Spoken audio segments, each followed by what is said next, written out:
Welcome and good afternoon, everybody. Please have a seat. And thank you for joining us today. My name is Mark Baldessari, and I'm the President and CEO of the Public Policy Institute of California. I'd like to thank everybody for joining us today for this important discussion about Californians' views of the future and what might be the most pressing issues for the state. This event is part of the James Irvine Foundation briefing series, and we would like to thank them for making it possible to bring this program to you today. Before we get started, two brief requests. If you have one of these, which you probably do, according to our polling at least, most people do, please turn it off or silence it. Also, you should receive one of these, right, at your seat. This is our evaluation survey, and please fill it out and leave your responses at the registration table. This is very helpful for us for planning our future events to get your feedback. Now for our program this afternoon. First, we're going to hear from my colleague, Dean Bonner, who will discuss our new post-election survey on Californians in the future and provide some context for what we expect will be a very lively and informative panel discussion which will follow. By word of introduction, this survey was supported by funding from the Blue Shield of California Foundation, the California Post-Secondary Education Commission Foundation, the San Francisco Foundation, and the S.D. Bechtel Jr. Foundation. And we would like to thank them for their support because without that we wouldn't have been able to do this poll and we wouldn't all be here today. So you'll find on your chairs also a two-page handout with some of the key findings from the survey, and if you go to our website, the whole survey report is up there today, as well as if you want to run any of your own crosstabs, you can go to our interactive tools and do that. At the conclusion of Dean's remarks, we're very fortunate to have a distinguished panel of experts who will be joining us for a conversation that will be moderated by Dave Lesher, who is our Director of Government Affairs. And after that, we will welcome any questions from any of the members of the audience, either about the survey or any of the items that came up in the course of this discussion. Today's event proceeds and was really purposeful in the planning of this event and the survey. It precedes a day-long conference that we will have here, PPIC will have here tomorrow. California State of Change, not here, but at the Sheraton Hotel. And that will also be available online for webcast for those of you who didn't register on time. We're closed now. We're sold out for that event.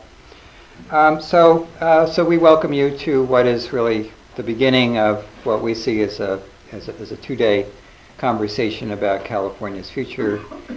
Starting out where we feel always appropriate to start out, seeing where the public stands on issues. So I'd like to introduce my colleague, Dean Bonner, who is the Associate Survey Director at PPIC. Thank you.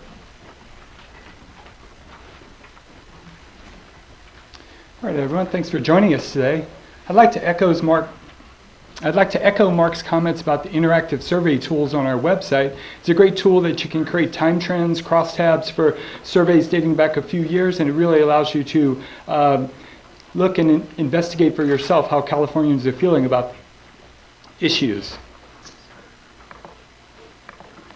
So before I provide a brief overview of the findings from our December survey, I want to talk for a moment about the PPIC statewide survey more generally. The mission of the statewide survey is to provide timely, relevant, nonpartisan data on political, social, and economic opinions that we hope will inform and improve state policymaking, raise awareness, and encourage discussion. Since 1998, we have completed over 130 surveys, and given a voice to over 300,000 Californians. This particular survey on Californians in the future, we examined the post-election political landscape, including the overall mood of the state, as well as the approval ratings of elected officials, the state budget situation, and water policy. We also look at California's future, including future outlook for the state and confidence in planning for the future, tax policy, as well as the state's higher education system, which is quite a timely topic. We interviewed 1,700 Californians the week after the November election on landline and on cell phones, and the margin of error for the all adults is 3.7%, and the margin of error for the just over 1,000 likely voters is 4.6%. And with that, let's begin. Following an election where there was record low turnout, we find that half of Californians say that the state is headed in the right direction and expect good times economically. This marks the first time since 2001 that half of Californians said that both the state is headed in the right direction and expected good economic times. On both direction and outlook, Democrats are far more likely than Republicans to be optimistic, as are those in the San Francisco Bay Area compared to those who live elsewhere. Turning to the approval ratings of state elected officials, in the wake of a 20-point victory at the polls, Governor Brown has the approval of more than half of Californians. The state legislature enjoys the approval of 4 in 10 Californians. Approval of the governor and the legislature are near record highs that were reached last January. And as one might expect, there's a large partisan divide with Democrats far more likely than Republicans to approve of the Democratic governor and the Democratic majority legislature.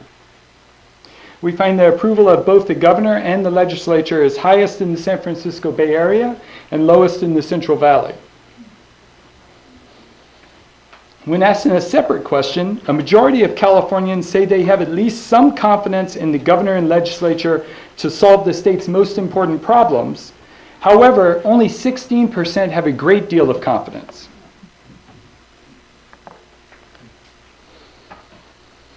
One second. Sorry about that.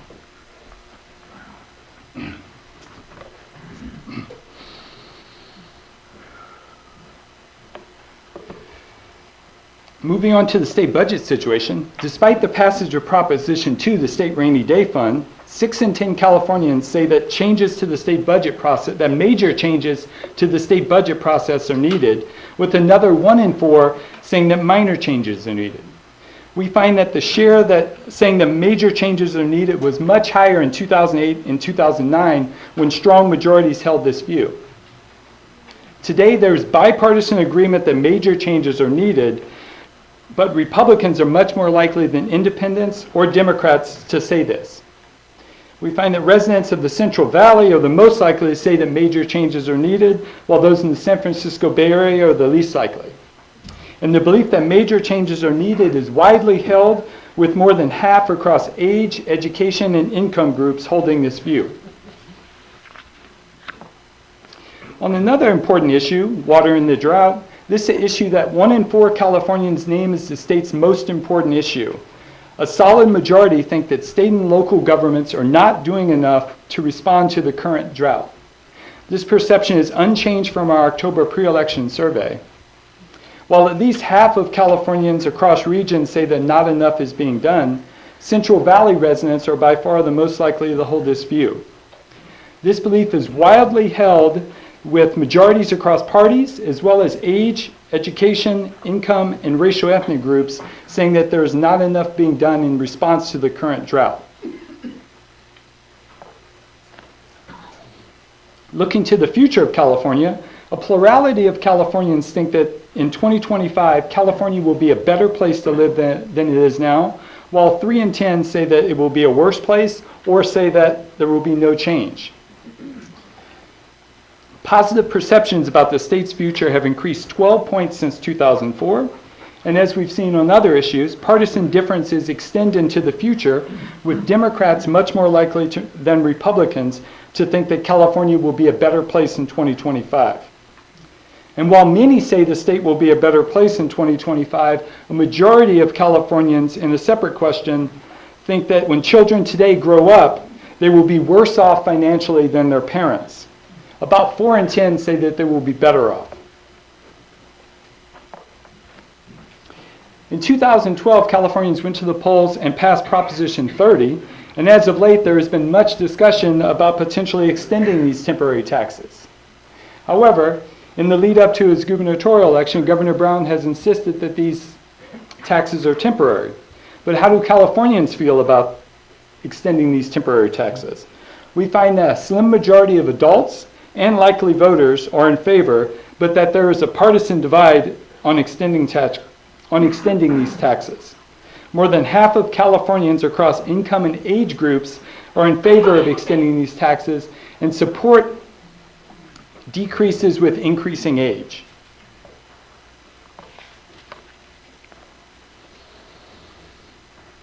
Turning to higher education, an issue that 3 in 4 Californians call very important to the state's future, most Californians say that the current level of state funding is not enough for California's public colleges and universities. While 6 in 10 today say that there is not enough funding, this perception was much more widely held in 2010 and 2011 in the midst of the economic and fiscal crisis. About 6 in 10 across regions say there is not enough funding, as do majorities across age, education, and income groups.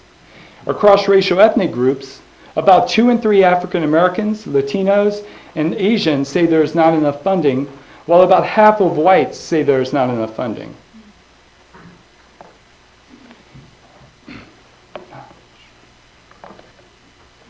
As UC Regents prepare to increase tuition, and with so many Californians saying that there is not enough funding for the state's higher education system, how do they feel about increasing student fees just to maintain the current level of funding? A record high 77% of Californians are opposed to increasing student fees. This marks a 15-point increase since 2008. Notably, there is bipartisan opposition, and in fact, more than 7 in 10 across parties, regions, and demographic groups oppose student fee increases. When asked if they would pay higher taxes for this purpose, with the exception of Democrats, residents in the San Francisco Bay Area, and those aged 18 to 34, there is majority opposition across parties, regions, and demographic groups to paying higher taxes just to maintain the current level of funding for the state's higher education system. Shifting to global warming, an issue that most view as a very serious threat to the economy and quality of life of California's future, a solid majority of Californians continue to say that the state taking action to reduce global warming will either cause there to be more jobs or have no effect on the number of jobs. We find that Democrats and independents are more likely than Republicans to say that there would be more jobs, and Californians in the Inland Empire are the most likely to say there would be an increase in the number of jobs, while those in Orange, San Diego are the least likely to hold this view. A plurality of Californians across age, education, income, and racial ethnic groups say there would be more jobs if the state takes actions, which shows how pervasive this view is held. And as we head into 2015, Californians are upbeat about the direction and economic future of the state, and approval of the governor and the state legislature are near record highs. In the wake of passing Propositions 1 and 2, majorities still want more action on the drought and think that the state budget process is in need of major changes. We found that about half of Californians are in favor of extending Proposition 30 tax increases, but there is a wide partisan divide on this issue. And most Californians say that the state's higher education system is underfunded, but that concern does not translate into support for increasing student fees or increasing taxes for this purpose. And with that, I'd like to invite Dave and the rest of our panelists to come up to start this great discussion.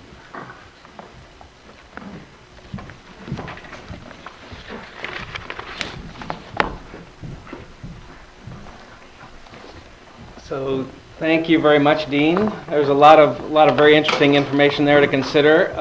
One announcement: the weather has. We're a victim of the weather, not just the Christmas tree lighting tonight that's going to be moved inside the Capitol because of the rain.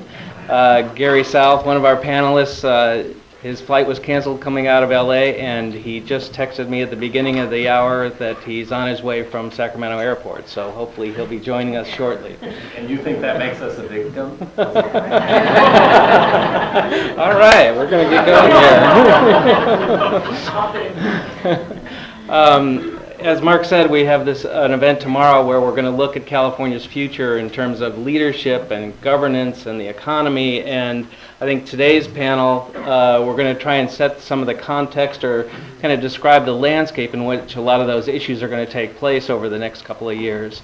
And I'm very excited about this panel because, I'm a former newspaper reporter like Jennifer, and when I was at the LA Times for many years, I worked very closely with Jim and Garry, and we had many conversations that are probably not unlike what we're about to talk about now. You have a complete bio on your program for the event of the different panelists, but just a quick introduction. Jim Brulte is the chair of the California Republican Party and a former Republican leader in the Senate and the Assembly.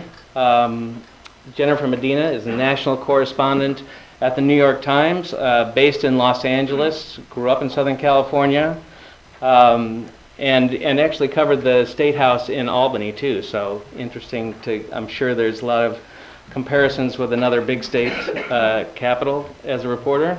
And then Garry, who I assume was going to be here any minute, is a longtime Democratic political consultant in California, doing a lot of work at the state level and the federal level, and did the campaigns especially for Governor Gray Davis. So we're going to look ahead at a couple different institutions and how they're entering the landscape here. And I wanted to start with just looking at the governor. The governor, obviously, like we talked about, just won a re-election by 20 points. He had a first term where there's a lot that, whether it was local control funding for schools, the water bond, the rainy day fund, the Prop 30, the increase in taxes, the realignment to public safety, and more. There was a lot that happened in the first term. And so, perfect timing. We're just about to start talking about you. Don't fly in California when it's raining. So I wanted to start with Jennifer because you were the one who you talked to the governor right after his election, and just a little bit about how does this governor enter this next term, whether you call it his second or his fourth, whichever one you want, and just in terms of priorities and challenges and opportunities, what's ahead from the governor's perspective? As probably everybody in this room knows, Governor Brown likes to hold the cards very close to his chest. So it's not as though, I spoke to him the day after the election, and it's not as though he laid out some clear agenda to me that he was keeping from everybody else. And he spent the whole campaign not campaigning. I thought that was obviously the most interesting part of this election. I mean, he didn't even have a campaign event until something like 9 or 10 days before the election, and spent no money on his own commercials and a campaign for these initiatives. So what he really wants to do, I think, is almost anybody's guess. He's, of course, talked a lot about global warming issues and about his, he's very committed to the train project. But I personally think it'll be very interesting to see if he does something a little bit more, for maybe to use a wrong term, a little bit sexier. I don't know that most people in this state get really excited when they hear people talk about global warming or the bullet train. As the survey shows, people are very concerned about education, and people are very concerned about how much money they are or aren't making and what income equality is or isn't in the state. And I'm not sure, and I don't know if anybody else is, whether or not the governor will really take action on those big picture kinds of issues. I'm not sure if he knows. I think he'll probably be forced to do something or get into a big fight over this debate over whether the UC system should get more money or raise their tuition. And I think that might be one of the most interesting things to watch, at least in the next few months. But I think that he's maybe still figuring it out, or maybe he has some grand plan that he's holding back from all of us, and we'll wait and see. So, and Jim, why don't we go to you next? Just in terms of the governor, what's the difference between a first term and a second term for here, and what do you see ahead for his challenges and opportunities? Well, you know, if you look at the first 2 terms the governor had, his second term was different than his first term. He reacted to an election and changed. I don't think he's running for anything else, but you can never guarantee it. Unburdened by the need to go back to the voters, he's basically in a position to do just about whatever he chooses to. I mean, he's clearly the master of Sacramento. He won fairly significantly. I think Gray Davis may have beaten Dan Lundgren by a larger margin. A little bit. But, you know, he was reelected overwhelmingly. He doesn't have supermajorities in the Senate or the Assembly, which actually, I think, unburdens him of having to worry about that. So, I think he can do a lot. This is just my guess. But Jerry Brown did a lot of things in his first 4 years and 8 years as governor that were very, very good ideas at the time that have morphed into monsters that don't meet their initial intent. And so, you know, maybe the father of CEQA might want to actually try to fix some of the excesses of CEQA that restrain growth. You know, he's the father of collective bargaining. He already stepped up and took on the issue of pension reform, although not in a horribly significant way, but not an insignificant way. Perhaps he'd like to do that. And we know he wants to tackle water. It's understandable that voters take an interest in the drought for a couple of reasons. We're in the 5th year of it. We just had a whole series of commercials run on TV about it. And in the real world, people are paying higher water bills. Most of the cost of a water bill is fixed in terms of infrastructure. So you have people who are conserving, using significantly less water and still seeing their water rates, their water bills go up because the fixed cost goes on. So I wouldn't be surprised if he wants to deal with that. The last thing that he should deal with, don't know exactly if he would know how, and because it's not that easy, is we clearly have 2 Californias. You have coastal California. I mean, the Bay Area is just really rocking. Orange County's doing real well. San Diego, a little bit better. But in your survey, you've referenced 46% who think they're the have-nots. And those are the people who live in my community. And a lot of California is doing really, really well. But a lot of California is not doing well. You've had 9 months in a row of declining gas prices.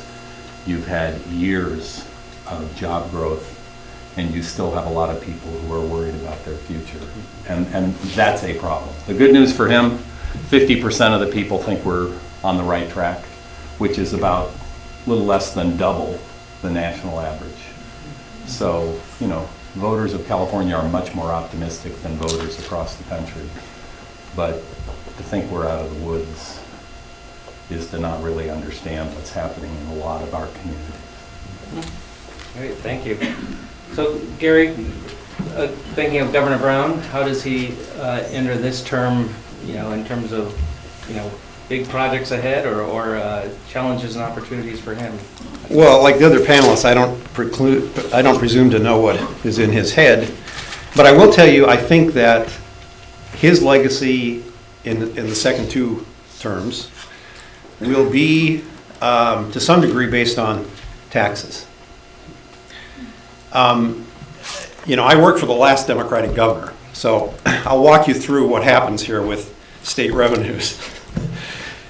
Davis is elected 98, 99 comes into office, we have a $6 billion surplus. Woo! Next year, 2000, we have a $13 billion surplus. It's happy days are here again. We're throwing out money like a clown throwing out, you know, saltwater taffy at a parade. And then, of course, by the fourth year, I remember the Thursday after the election in 2002, we had a party for some of our election workers, and the governor, who is, a rather pale individual, even naturally, comes up to me, white as a sheet, and pulls me off to the side and says, I just heard from finance that they're projecting a $35 billion budget deficit.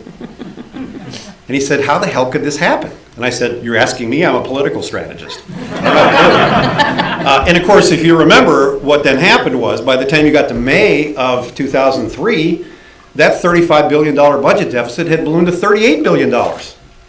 In a general, that's almost half the general fund. Now, why is that? Everyone in this room knows why that is. We have a very top-heavy tax structure in this state that is so ludicrously top-heavy that it turns into budget bulimia. Yeah, binge and purge. And Brown himself knows about this because when he came into office in 2011, there was a $26 billion budget deficit.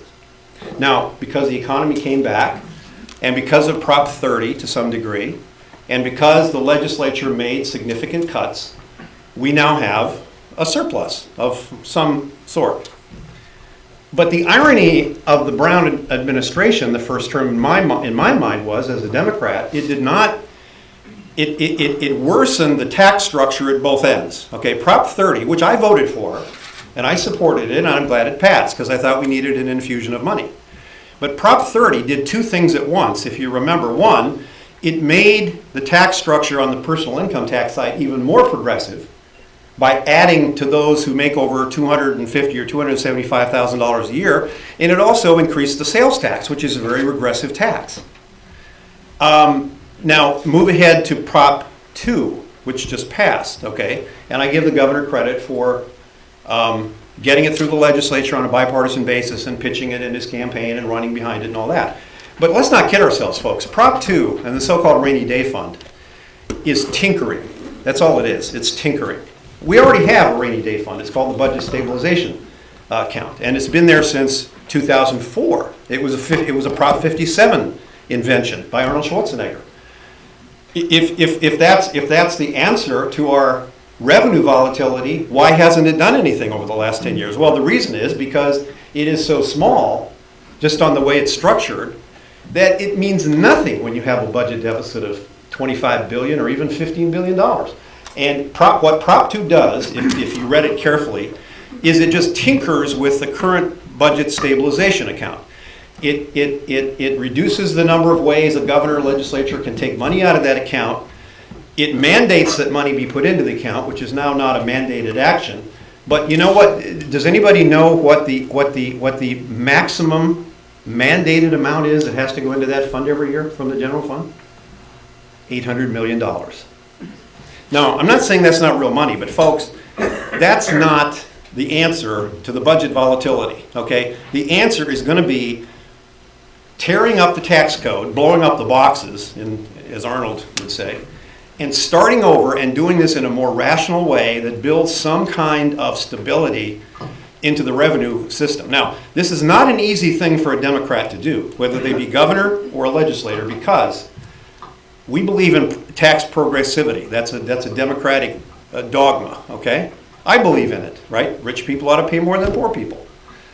But the reality of it is ours has gotten so top-heavy that it has made our budgeting process completely irrational, and it's made our revenue collection system extremely volatile. And the only way you can change that is by pulling the tax structure down into the income brackets more.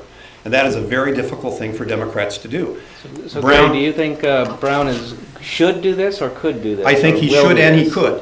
Whether he will or not, I don't know. What I do know is some of the new Democrats, particularly coming into the Senate, that I know and have talked to, are bound and determined that they're going to push this as an issue. Because if he can't do it now, with a Democrat in the governor's office in his fourth term, 76, 77 in April, nothing more to gain, can't run again, at least for governor, then it'll never get done. A Democrat has to do it. It's like a Republican going to China. A Democrat has to do it. Whether he will grab it or not given his attention span, I just don't know. Okay. Well, let's look at the other part of the Capitol and the legislature, where there has been a lot of change in, a lot of reforms, whether it's top two primaries or the majority vote budget or the change in term limits or the independent redistricting. There's been a lot of reforms lately that have taken hold. And as a result, we've seen a lot of turnover. More than 70 of the 120 have been there for 2 years or less. There was some today, I guess, Mike Gatto is the only member of the Assembly who served with Schwarzenegger, which is that wasn't that long ago. But that's a lot of change in that institution. And so I just wonder a couple things, what you think what are these reforms doing? And what does it mean in terms of the legislature's performance, in terms of productivity, or what kind of issues might come up in this new legislature? And Jim, I'm going to start with you because I know you worked with a lot of the district races this year, and wonder how you see the institution changing and what it means. Well, you'll have more stability. I mean, when you have somebody get elected and trying to figure out what their next step is, now that you have 12 years for a significant number and 10 for a significant number. But, we shouldn't kid ourselves. Most initiatives, although there are examples that disprove the rule, that it rise occasionally. Most significant initiatives do not come out of legislative bodies. I mean, the dirty little secret of legislative bodies, whether they're controlled by Republicans or Democrats, conservatives or liberals, is they respect, they react, and ultimately they reward strong chief executives. A chief executive can set a high goal and drive to it. Legislative bodies have to find the most common denominator, and the most common denominator tends to be the lowest common denominator. It wouldn't surprise me if there's a lot of talk about structural reforms. I mean, I'm relatively confident Bobby Hertzberg is going to try to lead on tax reform, and he may be able to drive a discussion. But at the end of the day, absent the engagement of a chief executive, most legislative initiatives don't go very far. So I think there'll be a lot of talk, and at the end of the day, the legislature will pretty much do what the governor wants, as the legislature has done for the last 4 years. I mean, and by the way, I'm not saying this as chairman of the party, I say this as an objective observer. When you look at strong governors, Jerry Brown is in fact a strong governor. I mean, when he focuses, he knows what he wants, he drives to it, and he gets results. So Jennifer, I mean, I'm curious how Albany is compared to here too, but what do you, with all the change going on here, how do you see the legislature going forward in terms of the challenges it faces, or what kind of issues it might have to deal with? Well, I would agree with a lot of what Jim just said. I covered the Albany during George Pataki's last couple of terms, and when he was sort of still talking about running for president, which, as you all know, went nowhere. And it was a completely Democratic-controlled assembly and a Republican-controlled Senate, and like California, had a reputation of basically doing nothing of consequence. And sort of looking out for itself. And even if the approval rating of the legislature is going up in California, I think that is still very much a perception that the legislature has to deal with, that there's not a lot of action coming out of it. And just to go back to what both Garry and Jim both said, raised as potential things that Brown could do, you're talking about two of the most complicated policy issues. Trying to address equality, something that the Republican candidate talked far more about than Brown did, and tax structure, which is, of course, a Democratic third rail. And Brown hasn't ever talked about any of those things, or at least hasn't spent significant time talking about those things. He hasn't made that a priority. He talks all the time about wanting to be intellectually engaged, but he doesn't spend a lot of time being, at least publicly, intellectually engaged with either of these issues. And I just don't see how the legislature can drive any change on something that is so complicated.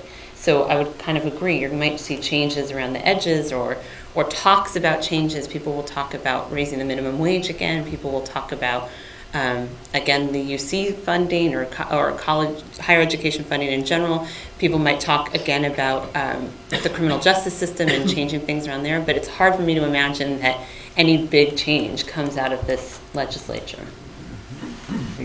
Garry, what do you think these reforms are doing, and what does it mean in terms of what this institution will do? Well, I think that we don't really know, honestly, at this point, I think yet, what this fusion of top two primary, citizen-driven redistricting, and the term limit extension really mean. And I think it's going to take some cycles, quite honestly, for both Democrats and Republicans to figure out how to maneuver through this new environment. Raul Bocanegra figured out how not to maneuver through this new environment. And, you know, if you go back to, and by the way, I just want to say one word about Jim Brulte here on a point of personal privilege. In 1994, I was running Governor Gray Davis, then Controller Gray Davis's campaign for Lieutenant Governor when the Republicans, for the first time since 1970, that's right, since 1970, took over the state assembly. And guess who was there? Jim Brulte, who was the Republican leader in the assembly. Now here we are 20 years later. For the first time in 20 years, the Republicans actually knocked out incumbent Democratic office holders. And guess who's around again? Jim Brulte. As a Democrat, I've come to the conclusion that wherever Jim Brulte shows up, there's going to be trouble. Having said that, he's my business partner, so we actually have a great relationship. But, you know, I've told Democratic legislators from the beginning of the top two primary, which I supported and I actually put on the ballot, as you know, in 2004 as Prop 62, and it went down. The legislature put on a diversionary measure and beat it. And I support it, and I think it's better than what we had. But whether it does what some of the claims were in terms of moderation and centrists and all that, really remains to be seen. I do think that at the end of the day, it's going to produce a legislature that is probably a bit more moderate than one we had before top two because of the same party runoffs to some degree, where you have to go out and compete for every single voter in that general electorate and not just pander to your base, which I think is one of the advantages of top two. But I think that, you know, what the legislature does is going to be contingent to some degree upon what kind of leadership it elects. Toni Atkins is a short-termer. She's gone in 2016.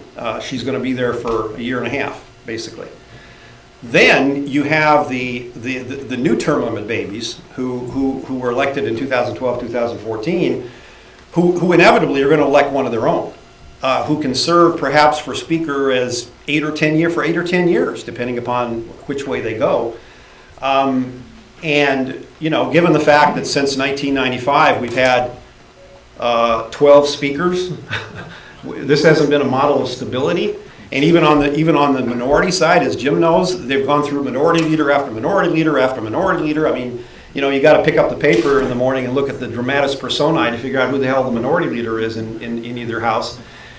That's going to change, and you're going to have leadership, I hope, that is more willing to take risks and more willing to exercise control over the caucus and discipline over the caucus than we've had up until now. Because on both sides of the aisle, you know, with leadership being, particularly in the assembly, under 6-year term limits, you know, if you had a problem with the leadership, you just waited them out. You know, oh, a year and a half, the speaker's going to be gone. I'll move back from my closet into my corner office. That's not going to be the case anymore. You're going to have to work with that caucus and work with that leadership potentially for a much longer period of time. And I think that not only brings more stability, I hope, but it also brings, I think, the ability to tackle some bigger issues and not just go into the assembly and worry about if, you know, running for the Senate in 4 years or 6 years. Because remember, and I actually had lunch with a new member of the assembly the other day who hadn't really done the math properly on the 12-year term limits. Because he was saying, well, you know, I think, you know, I just got elected, but, there's a Senate seat opening up in 2 years, and I'm thinking about maybe making the switch to the Senate. I said, well, you can do that, but remember, you're not going to get 3 terms in the Senate. You're only going to get 2, because you'll have to stop at 10 years. Okay, you don't even get an extra 2 unless you go back to the Assembly. These people have not really figured out the math yet on this stuff. But I think when some of these members of the Assembly start looking at the fact that you've got the 12-year limit now, and going into the Assembly or the Senate, even after you've served only 1 term in the Assembly, means that you only get 2 Senate terms. You don't get 3, because that puts you out to 14 years. You may have more people sticking with the Assembly over a longer period of time, and I think that's really a good thing. I mean, you just mentioned, when I think back, I said this was not well received by some of the former legislators in the audience, but I was at a presentation the other day, and I said, pretty soon we're going to have more ex-legislators than we have people who used to work at McDonald's. Because when you think about it, I mean, we had freshmen speakers. I mean, people that had never chaired a committee in their own house becoming Speaker of the Assembly. I mean, that's insane. That's not a way you run the biggest state in America with the 8th largest economy. So I hope it brings more stability and a certain amount of fortitude to tackle some big issues and not just, play around at the margins and play for the camera and throw in, a stupid legislation that is meant to, move them up the ladder and look good in a brochure or a TV spot. But just to play devil's advocate or journalistic pessimist here, New York did not have term limits, and Shelley Sliver had been the speaker for God knows how long, I think a generation and a half, and the legislature was completely dysfunctional, and it was the same thing in the Senate on both sides. So I'm not convinced that stability means progress. Oh, that's New York. Okay. They say that about us too. Well, dysfunction is stability if it's a stable dysfunction. That's the bright side. That's California for you. I mean, I wanted to get into the heads of voters here too, in terms of where they are right now. We've seen the numbers ticking up in a couple different categories: right track, wrong track, some of the approvals, but there's also a lot of ominous numbers. The haves and have-not questions, the trust and waste in government. Some of the economic indicators about concern about jobs. So I just wonder, today where we are, especially in terms of voter support for government and government policies, especially that require sacrifice, like whether it's tax increases or whether it's climate change rules or things that require sacrifice. Where's the public head in terms of whether politicians should be bold now, or are they walking on eggshells, or get into the voters' heads a bit. And Gary, I'm going to start with you and then come back. Well, Jim Brulte's heard me give this little spiel before, but having done this work for 40 years, I have warned candidates, and particularly Democratic candidates, for 40 years that the word change is like art. It's in the eye of the beholder. And when you run on change, it's time for a change, I'll make a change, it's time for changes, change. Politicians generally mean one thing by that word. Voters mean something quite different. When voters want change, and I, with all due respect to voters, generally what they mean is they want everyone else to change, but not them. Don't change my life. Don't make me change. Change everybody else that I don't like in terms of their behavior, but don't ask me to change, right? And folks, the most sterling example of this is Obamacare. Okay? Now, I saw Charles Schumer the other day actually say publicly, which I was kind of astonished to see, that he thought in retrospect it was a mistake for the Democrats to cram Obamacare through the House and Senate in 2009 just on straight party line votes. I don't know whether that was a strategic mistake or not, but what I will tell you is that I was a voice crying in the wilderness on this among Democrats, even when Davis was governor. You had how many 70,000 bills one year on health care reform that Democrats wanted him to sign. But when you take you take the healthcare system, I mean, 89% roughly, I mean, it goes up and down, but 89% of Americans have healthcare insurance. They do. They have it through their work in most cases, sometimes private policies. So you're going to say to 89% of the people, in order to insure the other 10%, we're going to muck up your life. We're gonna make you go into, and we now know you can't basically keep your health insurance policy if you like it. So the reason that Obamacare has been so under the water from its very inception and remains that today is because to the average person, well, they wanted change. They wanted to help those 40 million people who didn't have health insurance, of course, right? But don't ask me to don't change my health care. Don't make me change my provider network. Don't make me pay more. Don't make me. So you got the whole idea of change. Maybe I'm a cynic after all these years, but the whole idea of change is like two sides of a coin. Politicians mean one thing, meaning let's do really good public policy. Let's fix problems. Voters look at it and say, change everything I don't like about the system, but certainly don't ask me to change and don't require me to change. It's.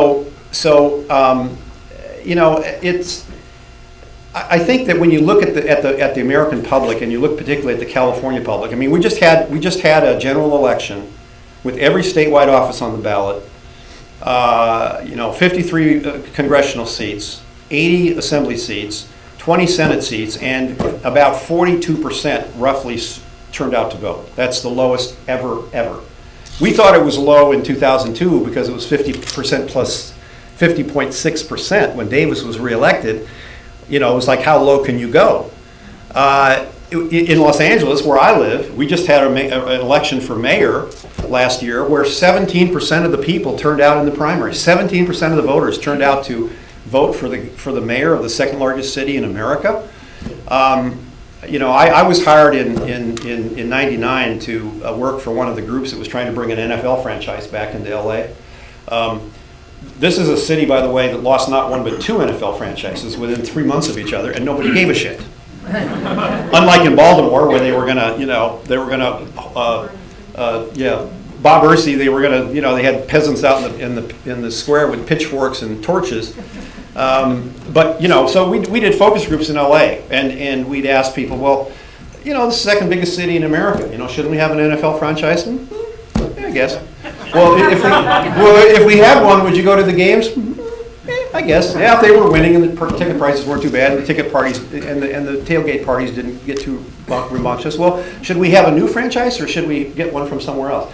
Well, if you get one from somewhere else, probably a losing franchise with no team support, bad owner. So no. But then, of course, if you have an expansion team, you got to depend on the draft. It'll take forever to get competitive. So I don't know.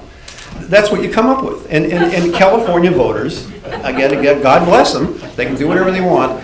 They are not engaged in this process. They're not engaged in this process. And I don't know what it takes to. I mean, LA is now considering actually moving the mayoral elections to the presidential year, which it ought to do.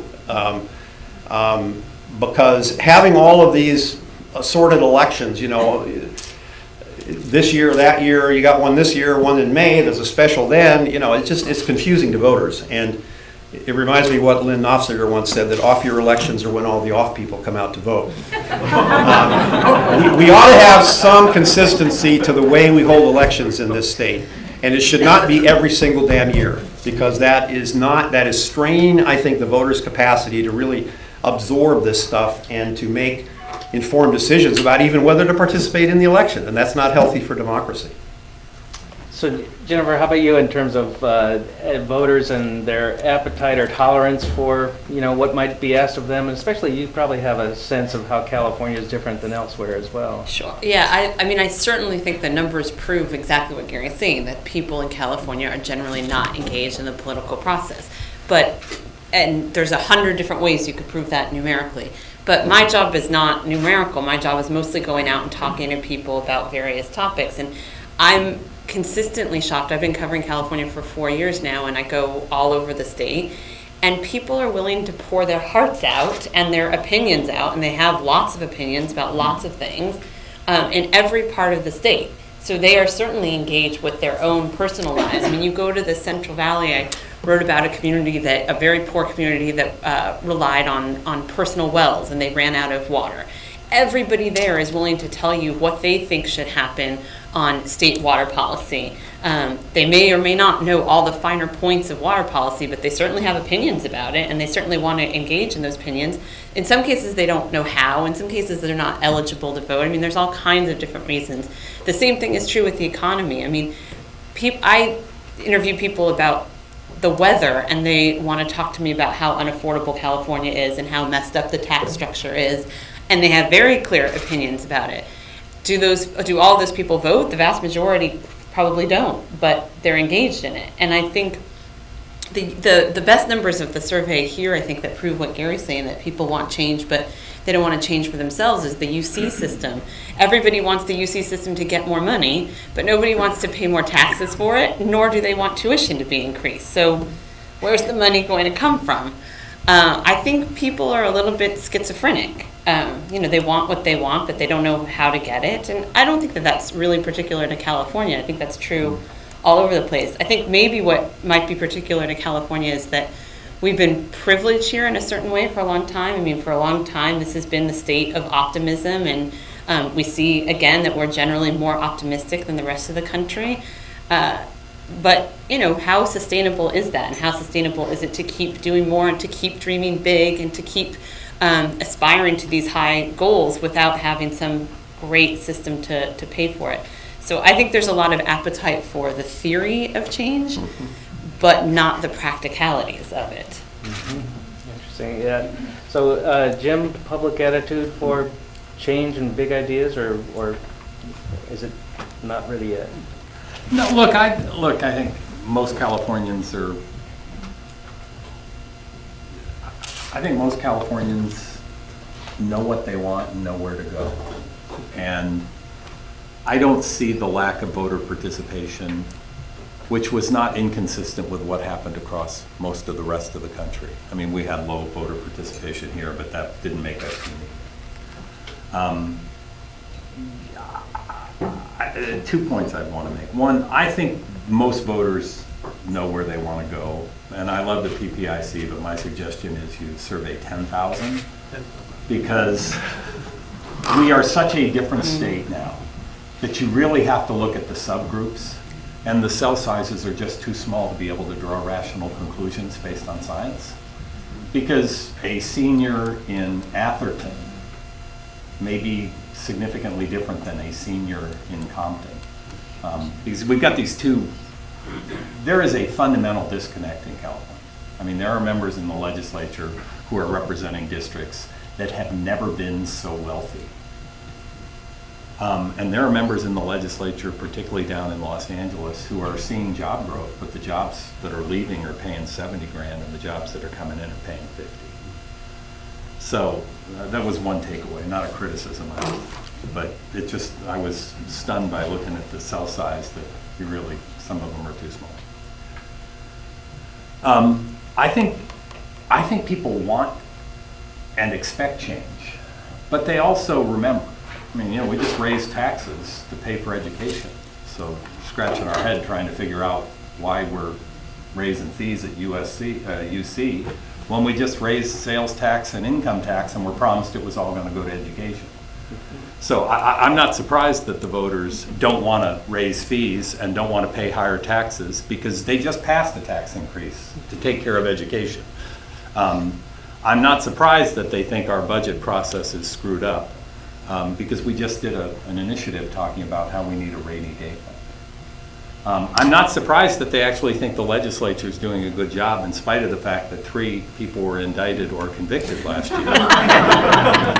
Because by and large, there are no conflicts in the legislature anymore. We have structurally changed it so you don't read about budget fights. I mean, you used to read 3 months in a row, 1/3 of the year you were reading. So nothing in the survey overly surprised me. I think what we've created in California, though, and why we're seeing what I think is a pattern of declining participation, And not just LA here. I mean, we elected a state senator from my area with 9% of the vote, I think, in a special. We've created so many overlapping jurisdictions of governmental decision-making that voters can't figure out how to impact. I think voters think of a vote as a reward or a punishment. You want to go reward somebody for doing well, or you want to punish, and anybody who's run for office or run campaigns, people that liked me, they may have liked me, people that disliked me, people that really hated me, they would crawl through broken glass to take me out of office. I think one of the issues that California needs to recognize is we will never get our voter participation up until we make it a lot easier for voters to figure out who gets rewarded and who gets punished. You don't like local schools, you go to your school board, they blame the legislature and the governor. You go to the legislature and the governor and we say, well, you have 5 local school districts. So I think voters are in favor of big change. I just don't think they know how to affect it. Because when they can figure out who's at fault, they act with a vengeance. And when they can figure out who to reward, they reward. But I think part of the reason we see this declining voter participation is it's just hard to figure out. You've got SCAG, you got Sandbag, you got AQMD, you've got your who's in charge of transit? Who do I blame because I can't get a bus from my hometown to the airport? Well, in my community, you've got your pick of 6 governmental entities. So I want to get one more before we open it up to questions, and just to move through, I want to follow up on something you said, Jim, about the 2 Californians, and really to think about the issues that we're discussing in Sacramento about income inequality, about growing the middle class, about the level of poverty in the state, and talk about what it is, but also what's the politics of it. Obviously, it's a big issue. There's poll ratings are positive on it, but it's also, when it comes to politics, it's a big government issue in a lot of cases. So, just the politics of this, how you see the issue today, and what are the politics of doing something about it. I'll start with you and then go down. Well, I think it has a potential to scramble the dynamics, primarily in the Democratic Party more so than the Republican Party. I mean, at least in California. I mean, we've had our 3rd election out of 4 where Democrats won every statewide office. I think you have to go back to 1882 to find that happening prior to this. And Republicans now have, 28 members of the Assembly and 14 in the Senate, which is not bad, less than it was when I left. But the whole issue of inequality is one that has the potential to create fissures within the Democratic coalition, I think. I think we're all environmentalists. The question is, what price do we want to pay for environmentalism? I'd like to meet the people who think there's more jobs created when you do get rid of global warming. I'm not sure I figured that out yet, but if you talk to the Democrat representatives down in LA County, you get a fundamentally different story than you do if you talk to the, Mark DeSaulnier and some of the folks up in the Bay Area. So, when you look at the public education system, I'm a big believer in public education.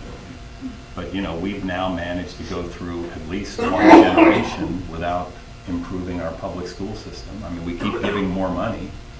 And, on certain metrics we're improving, but we got kids coming out of school that don't know how to read. And we're guaranteeing them a cycle of poverty that's not healthy for any society. We're not adding the middle class jobs we need to add. We're pretty good at adding high-tech jobs.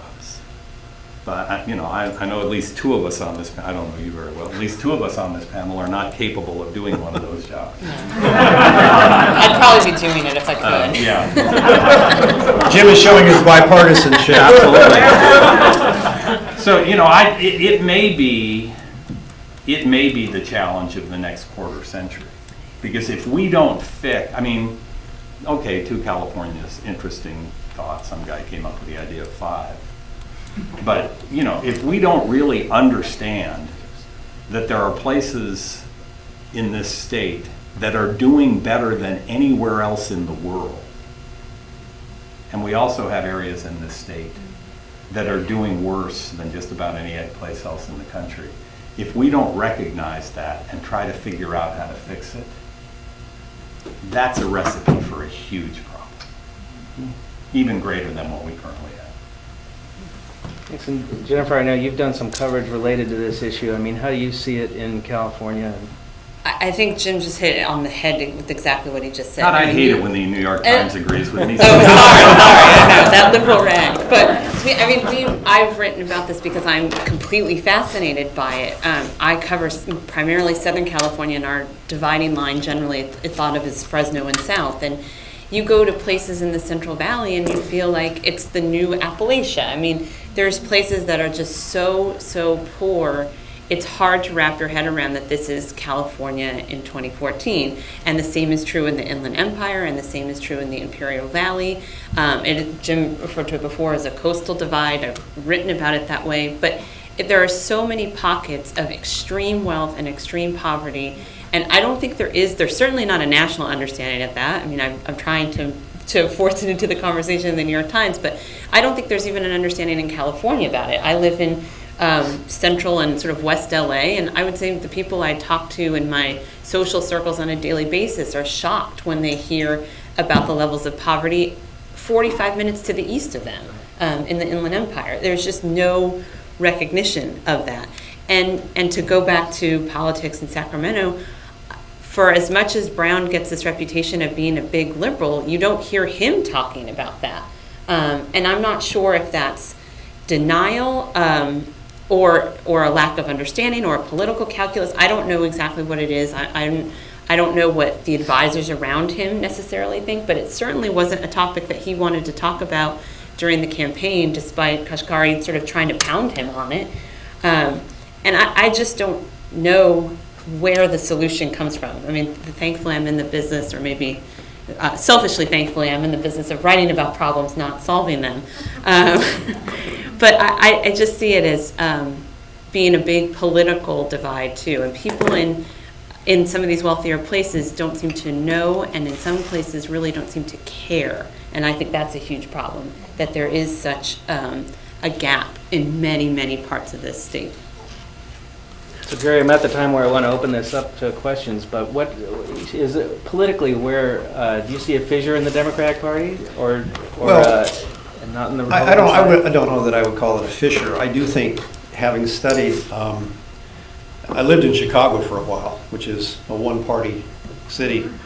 There are no Republicans in Chicago. You have organization Democrats versus Reform Democrats. That's where the strife comes in. And when you have something that's migrating toward one-party state, like we have here in California, it is true that the conflict starts becoming intra-party rather than inter-party.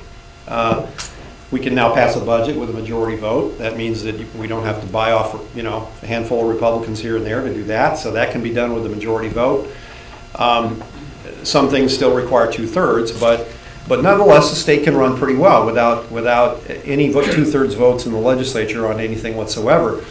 And I think what you're going to see on the Democratic side, and you're already seeing this to some degree, is that there are now more moderates, I believe, in the Assembly, depending on how you define them. There's now more moderates in the Assembly than there were 10 years ago. Partly that is because, interestingly enough, Latinos have become fairly predominant in the Assembly, and many of those Latinos, contrary to what Republicans like to talk about in terms of Latino voters being all on the dole and wanting government jobs and being welfare recipients and on and on and on, a lot of the new Latino legislators are pretty damn moderate. These are people from the Central Valley, from the Inland Empire, and elsewhere, who are not down the line liberal labor fanatics. And so what you're going to see, I think, is two different divides inside the Democratic Party. One is certainly coastal versus inland, because that's always going to be there. Although with Jim, I think 2 Californias is a little too simplistic and cute. There's about 15 Californias, actually. I've done focus groups everywhere around the state, and if you do something in the foothills outside of Sacramento here, you might as well be in Wyoming. You do something in the Bay Area, you might as well be in Boston. I mean, it's just so. But I do think in the Democratic Party, you're going to have this fissure between coastal and inland, and you're also going to start having more conflict between the liberal bloc and the moderate bloc. And that moderate bloc is, in some measure, going to be dominated by Latinos, interestingly enough. And so that is going to come into play, I think, also. Both of those two friction points will come into play when the Assembly elects the next speaker. It ain't going to be just the north-south yo-yo thing anymore. There's going to be all kinds of different considerations come into play. Latinos are going to want a speaker. That's the reality. I mean, they now have a president pro tem of the Senate for the first time in over 130 years. So that's something you're going to see. And frankly, Latino voters, I mean, one of the mistakes, and Jim's heard me give this speech before, but one of the mistakes that Republicans make in looking at Latino voters is to think that because they're mostly Catholic, because they're heavily family oriented, because they tend to be socially conservative on some issues, although that is changing relatively rapidly with younger Latinos, that they also are fiscal conservatives. And it ain't true. They're not, under any kind of measurement you want to put on them.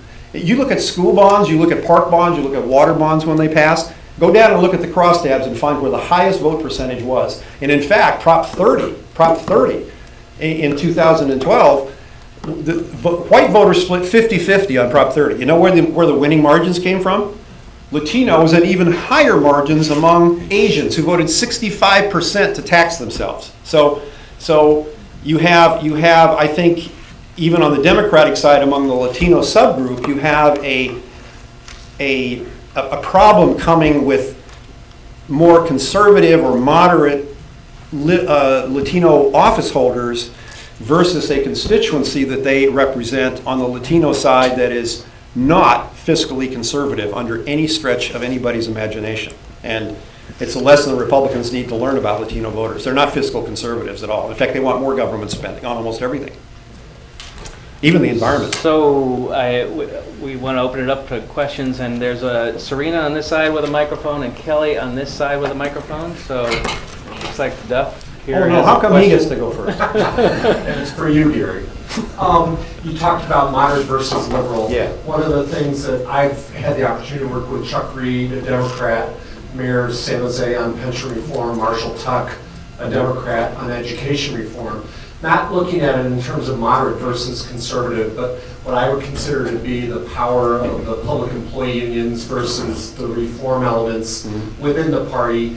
Where do you see that struggle going in the years ahead? And if you were to advise those that want to bring about that change to break through the power of the special interests, how would you recommend they proceed? Well, it's a sticky issue on our side. Public employee union, and I come from a labor family, so I'm not, my dad was a carpenter and belonged to the carpenters union for almost 30 years. Grew up with union meetings in my house. But I do think that there is a impending clash coming at some point between Democratic office holders and public employee unions on a whole variety of issues. What's happening with public employee unions, and I've seen this in polling, and I don't know if you guys have specifically polled on this or not recently, but one of the things I found in focus groups and polling among even Democratic voters is a certain amount of resentment being stirred about what they view as the cushy life that people who belong to public employee unions have. And when you have professors at Berkeley going on strike because their pensions aren't rich enough, versus some guy out there running a pool cleaning business out of his garage who has no pension whatsoever, paying taxes, paying business taxes. I mean, there's, and we know that, God bless him, we have public employee unions because of Jerry Brown. So what goes around comes around. And this is going to be, I think, a strike point in this next 4 years. And at some point, Democrats are going to have to play two-level chess here with respect to the kind of support that public employee unions can bring to you, both in terms of money and boots on the ground, which they're very good at, versus having public dismay and even disgust at what they view as the perks and the kinds of benefits that public employee members get that are simply not available to people in the private sector, and certainly not available to people who are independent business folks. I mean, I'm a consultant. All I'm going to have is Social Security when I die. I'm not going to, when I get old, I have nothing coming to me. So I mean, even as a Democrat and as a labor Democrat, I get a little unnerved when I see policemen, retiring at 50 for $85,000 for the rest of their life. The public simply is not at the point of saying that's good public policy. And in fact, down in LA, we've had all these scandals about these small cities, in LA County that don't get any coverage, with the bureaucrats padding their salaries and padding their retirements. And all this has been widely covered in LA, and I'm sure it's happened elsewhere as well. So there's some internal, cracks, I think, that you're going to start seeing developing on the Democratic side now that we have, total control of the state, that are probably inevitable and may not be pretty at the end of the day. Well, it affects governing. I was talking with the former mayor of LA when he was mayor. 6 years ago, I was talking with Antonio. And he had picked a fight with one of the public unions. I was curious, so I called him. He said, right now we're spending 22 cents of every general fund dollar paying for retirees. 22 cents. And if we don't fix it, we'll be north of 30. Yep. So it's not just a question, obviously you have to keep your promises, but it's not just a question of are pensions overly lucrative. That's an interesting discussion to have. But paying for them crowds out other investment that you have to make if you believe. And, we saw that.